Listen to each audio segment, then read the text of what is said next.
So here is a bit of a rundown of some Mammoth books that we've already read, if you're doing March of the Mammoths, and then we're going to talk about the possibilities of Mammoths we're going to tackle in March. It doesn't matter, Charles Dickens is poop.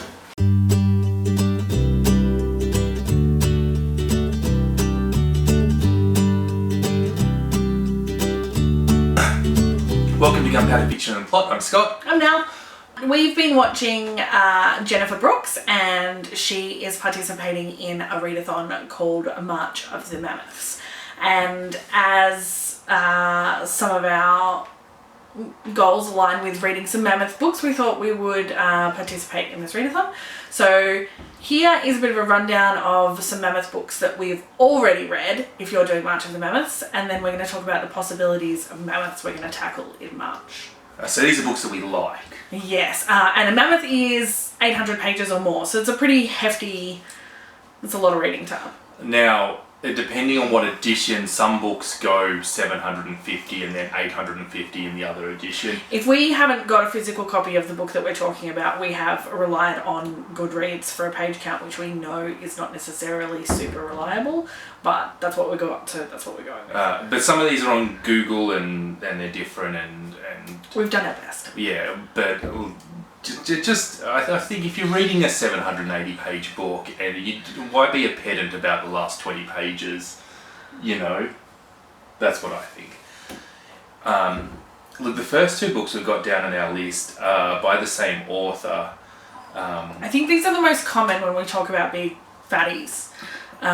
War and Peace and Anna Karenina by Tolstoy. So War and Peace 1392, Anna Karenina 964. We've talked about these books a few times because they're certainly among my favourites, and they come up every now and then. But I often feel like by summarising them, you cut out all the good bits. You do. Tolstoy, to say that War and Peace is a love story amidst the background of the French in the Napoleonic Wars, rather, is technically correct and completely not satisfying as the description of the book.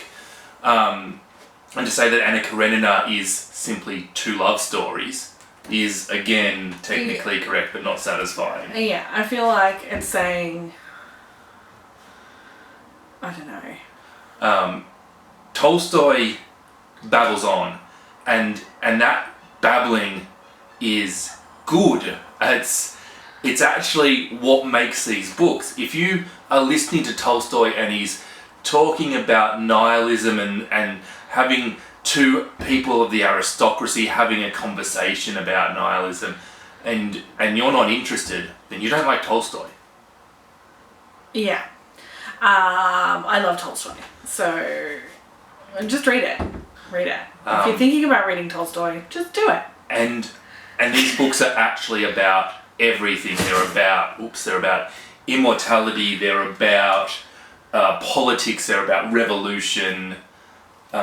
He crams everything he wants into these books, and he does that with both Anna Karenina and War and Peace.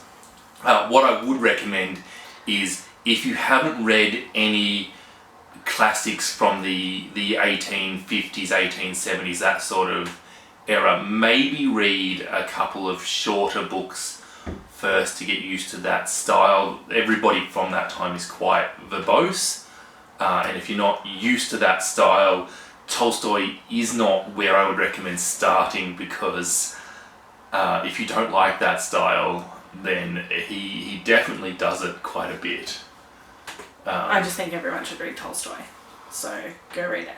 Yeah. Let's talk about some more easily summarised, massive, huge books. So the first book on the list is The Count of Monte Cristo. It is my all-time favourite book. It comes in at 1,462 pages, at least that's the copy that we have on our bookshelf. It is often said that it is a book about revenge. This is, again, like we've said with Tolstoy, this is a very unsatisfying description of this book. This book actually is real reminiscent of the Bruce Wayne story in Batman to me. A very rich man, father was killed, parents died in that, ultimate power, can do almost anything he wants, but is still actually just a normal person, is really the best a person can be, and wants to kick evil's butt, is sort of what this is. And it is a book by Dumas. Dumas writes a lot of historical fiction, a lot of swashbuckling adventure books, and Count of Monte Cristo is all of those things, but with Count of Monte Cristo, Dumas has really hit literature, like a really, that's an in-depth literary book that he has written about the responsibilities of men in positions of power, and lots of other things as well.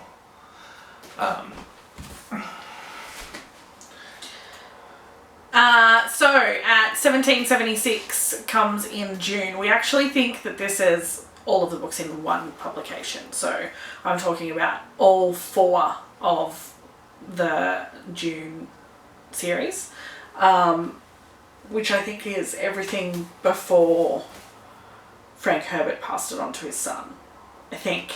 Correct me in the comments if I'm wrong there. I loved this series. It took me a very long time to read it. I didn't read it in order. I am obsessed with the intrigue and the politics in the books, but also the representation of the military and the kinds of control used to keep people in the military, and what hardship does to humanity, and just all of the things.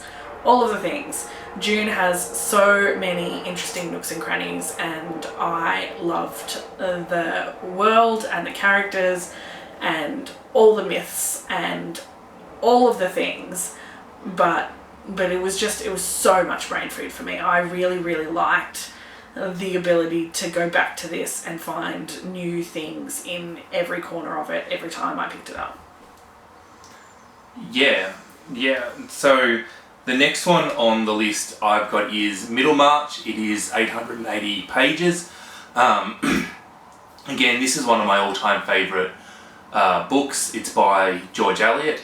And it tells the story of the residents of the town of Middlemarch. It tells the story of Dorothea Brooks and of Fred Varney in particular. But there's a whole host of individual stories running through this book, and it explores the nature of love and whether you should compromise to be happy, and that it explores financial hardship and what, how people treat you when you are destitute and can't pay your bills, and the expectations that has. And it does that from a point of view, often that is explored from a point of view of you're a poor person, and she does it from a point of view of you're a rich person and you've made an error, and that is fascinating in itself. And Eliot has she's just got some of the best language. Her use of language is second to none, in my opinion. An old school Stephen King, The Stand, 823 pages. I read this a while ago. This is, your post-apocalypse showdown between good and evil, and it is just a classic. The neighbour's dog has decided to join in this video. That's not our dog. That's much too small to be our dog. The Stand. I I feel like everyone has come in contact with The Stand, much like other Stephen King works in one way or another. What I will say is if you watched the old VHS on 3 separate tapes movie, that it doesn't quite cut it. The novel is full of allegory and symbolism, and it's fun. It's fun to read and fun to pick apart, and he says lots of things that I enjoy listening to. The next one I've got on the list is Gone with the Wind. It is 1,037 pages, so definitely in that category. And it tells the life story of Scarlett O'Hara, and it has 2 of the all-time most famous quotes from books. I'll never be hungry again, and frankly, my dear, I don't give a damn, which is not actually in the book, it's in the movie, and it's just been popularised, but he says something very similar to that. It's the love story of Scarlett O'Hara and Rhett Butler, and the thing about this is that neither of these characters are particularly likeable people. They're both quite Machiavellian. They're basically bad guys. That's pretty much... They're the bad guys of the book. And yet they're so charismatic that you root for them the whole time. And it's really an anti-love story in that sense. It also it's come in under fire for modern day for being racist, and it definitely has the Ku Klux Klan playing a major role in it. I didn't find it racist. I thought it explored racism, but other people who know more about books than me think otherwise. But I do say my interpretation of it was an exploration of the devices going on in society, and with Rhett and Scarlett both being quite goal-centric people, quite driven people, there was definitely some stuff that could be interpreted as racism that I thought was making the issue black and white when it certainly wasn't. But just a thoroughly enjoyable book, possibly the best book to ever come out of America, which is... East of Eden. East of Eden. Well... Just saying. Well, it's up there. I haven't read it, so I can't actually argue with Scott about racism. But if you have read Gone with the Wind, I would love to know if you think it was racist. So maybe whack that in the comments if you have an opinion on that. But definitely an anti-love story. Okay, my next book is Tandia, which is the sequel to The Power of One, which was a movie when I was a kid. But both novels are by Bryce Courtney. A lot of my Mammoth recommendations are sort of lighter reads and not necessarily literary canon, is that what we're calling it these days? They're certainly not classics or even very old. Most of them are quite modern, a little bit Pulp Fiction-esque. So this is... Called Dune, the classic. Yeah, Dune's a classic, but this is the first of 3 that I think are probably much... I think your next one's a classic too. Oh, that's not the order I thought they were coming in. This is one of a few that I think is a much easier read than maybe you traditionally think of when you think of a huge book. The book Tandia, if you've seen the movie The Power of One, the plot of Tandia is incorporated in that book, even though this is the sequel or the follow-up.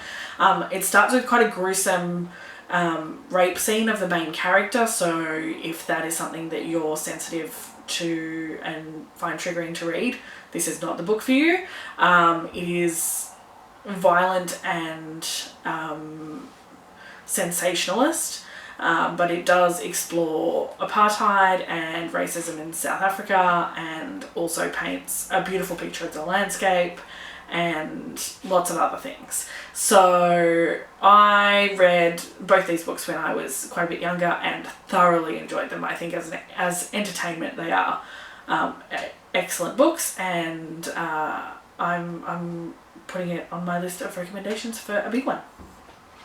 My next one is Vanity Fair by William Makepeace Thackeray. It comes in at 867 pages. Thackeray was a huge contemporary of Charles Dickens. He was quite a competitor of Charles Dickens, and in my opinion he was the better writer, but I think that most of society may disagree with that.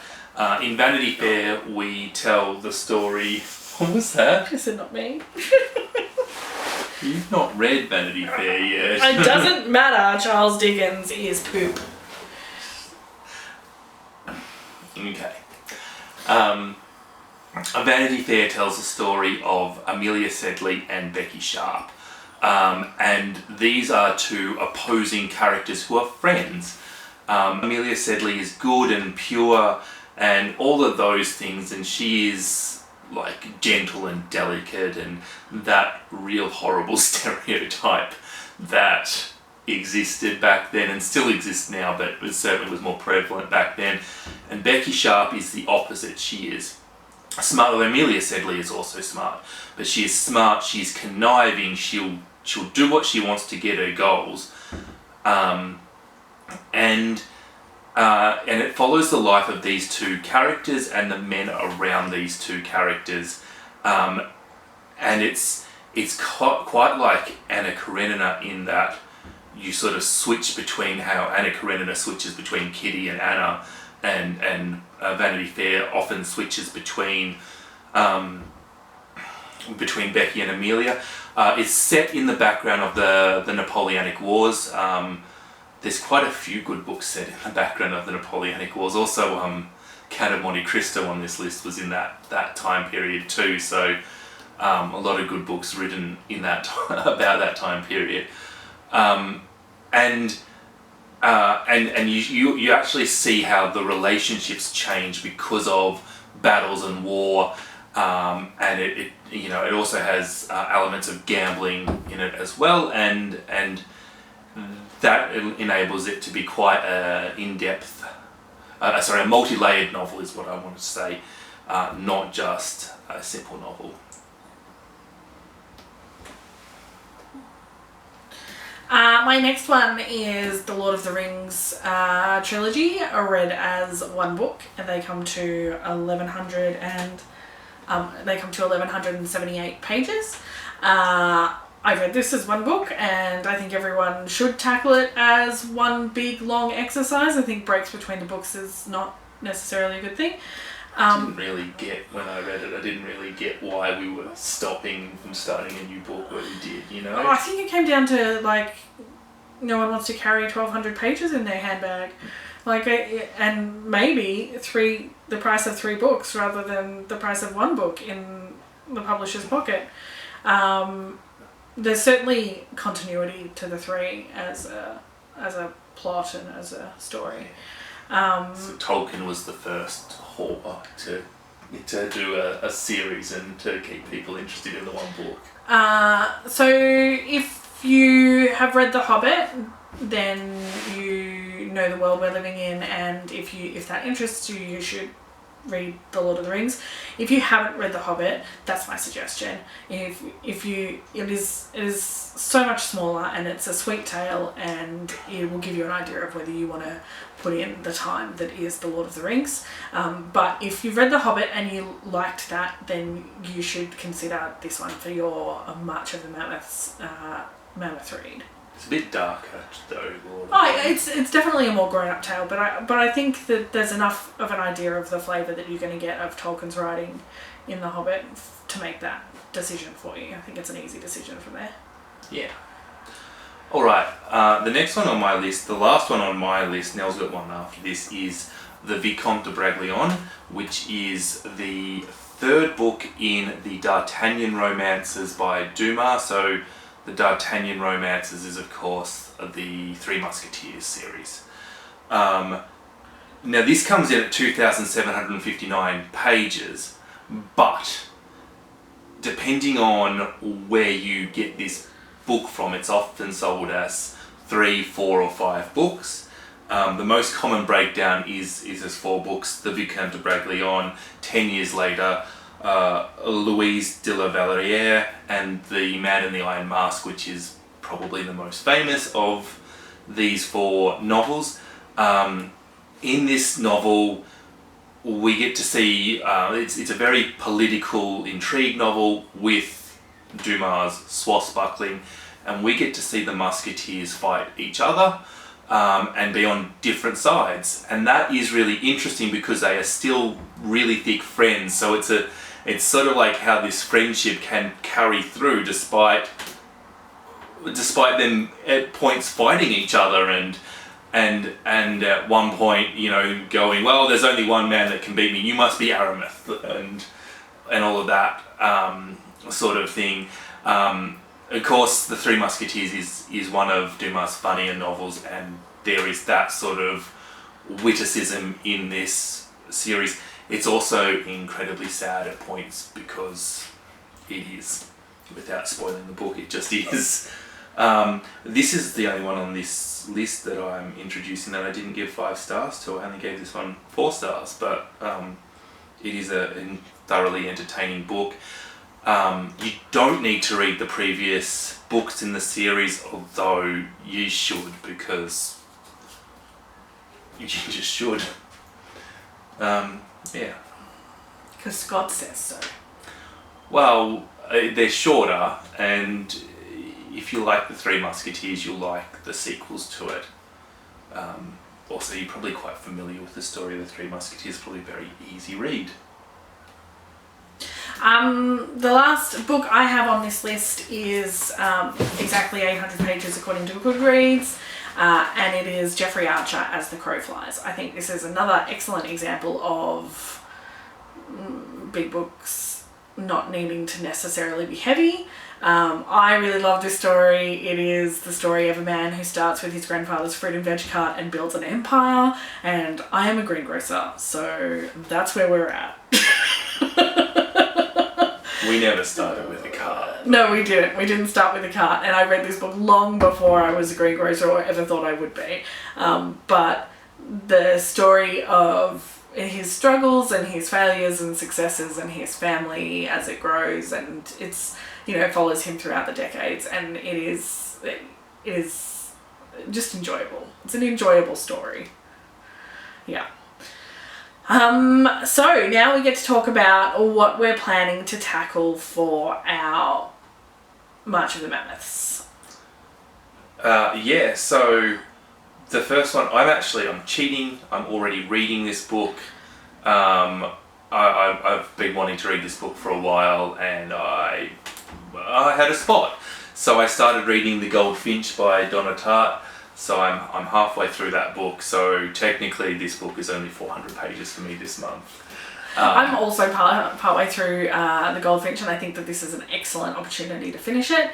And that will be my first goal for this readathon.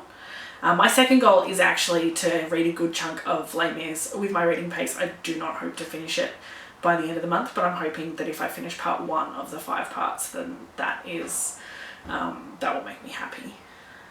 And that's another book that you can put on your TBR if you want a mammoth book, Les Mis. No, don't talk about it. That's one of the longest books ever written. Yeah, Scott's not allowed to spoil it. That is the deal we have, but yeah, it's well known, and it's a good book. So the other books I'm considering reading for this challenge, I'm definitely going to read the 4th book of The Wheel of Time. I'm determined to make my way through that book by the end of the year, through that massive series by the end of the year. And that book is called The Shadow Rising.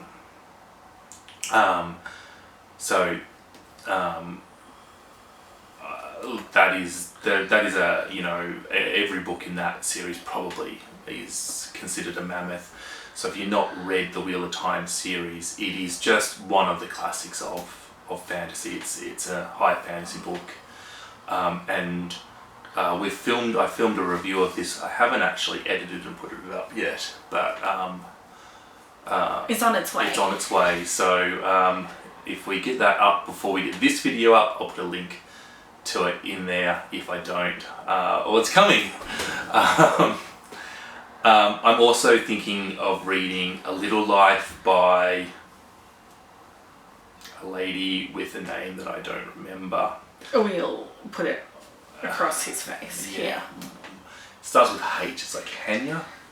He forgets. Something else.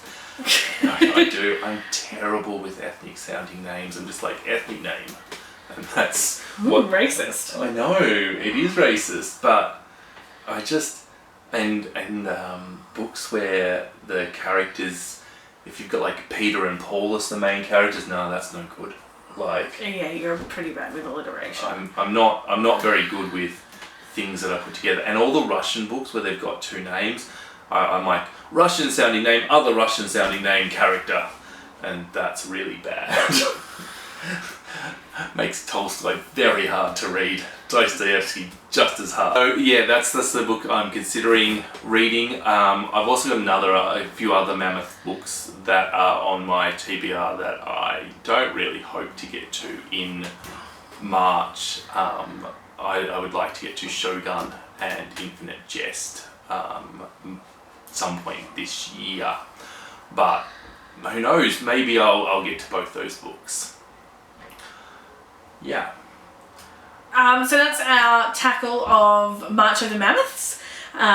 We hope that everyone is participating and hefting some some huge books off their TBR. Comment in the comments below or what you're tackling, which ones you've read and which ones you liked.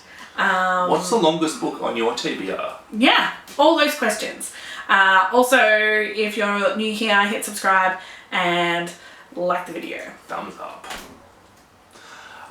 Okay, well that's us done. Remember, ideas are more powerful. They're more powerful than woolly mammoths.